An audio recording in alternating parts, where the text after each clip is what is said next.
protests have also taken place against the advisory that was issued by the Delhi University earlier. Questions are being asked on, can a university curb protest, can a university deny people from taking part in protests?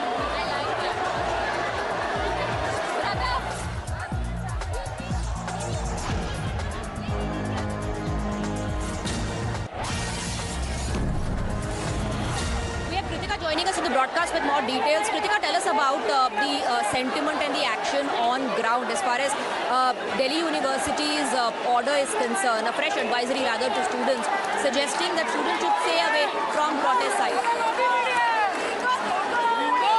Well, yes, in fact, what we are understanding is that as far as the protest is concerned, yesterday is when Delhi University has put out this advisory clearly stating students not to go to the Jantar Mantar protest site. The advisory had also stated how this can invite legal consequences as well, and that students should abide by the law. Now, as far as the students of the university are concerned, a lot of them have in fact criticized it, stating that dissent and protest is their fundamental right. It is the right that is protected by different observations of the Supreme Court as well, and that the university should be a space for free speech and expression. So to have the university officials, the Vice Chancellor, in fact, curb and directly tell students and even faculty members, staff members to distance themselves from a protest is something that is enraging, in fact, a lot of students as well as alma maters. We've heard from the likes of Rahul Gandhi as well, who has in fact questioned and stated that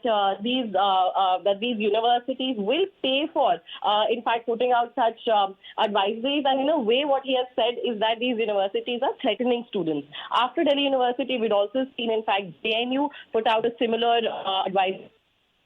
Staff members as well as faculty as well.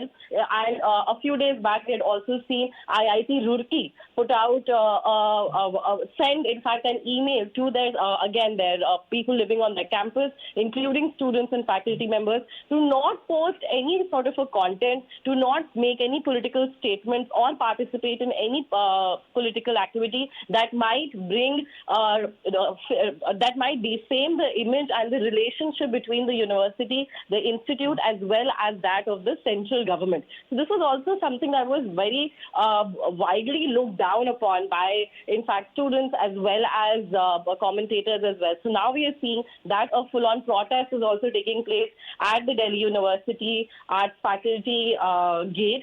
Now this is being called by the Aam Aadmi Party. They will be protesting against the advisory of the DU and also in solidarity with the multi-city protest that is currently taking place across the country on the call of the Cockroach Janata Party. So while different cities are already organizing their protests, Aam Aadmi Party has said that around 6:30 is when they will be protesting at the arts faculty area in the Delhi University campus as well. So of course a lot of anger and a lot of mobilization also that is currently being seen is not very appreciative of any sort of messaging that is coming in, whether from different colleges or universities, as far as such advisories to make students stay back or to dissuade students from joining the protest is concerned. We've also seen that on their part, the government has in fact already notified that about 17 to 18 metro stations now will remain shut. This also now includes the NDLS railway station, because there was also information, and when we've also spoken to students